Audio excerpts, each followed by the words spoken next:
ទេឯងខ្ញុំប្រងាណាឯងយាយដល់យាយសិន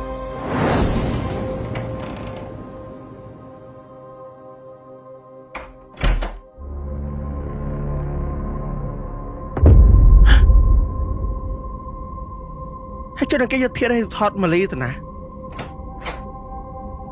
ទាវឆានណាគេយកធៀបឲ្យរូថតប្រពន្ធខ្ញុំទៅណា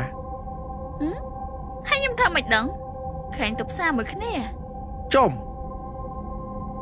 ហើយចុះណាគេយកធៀបប្រពន្ធខ្ញុំទៅណាអីចុះ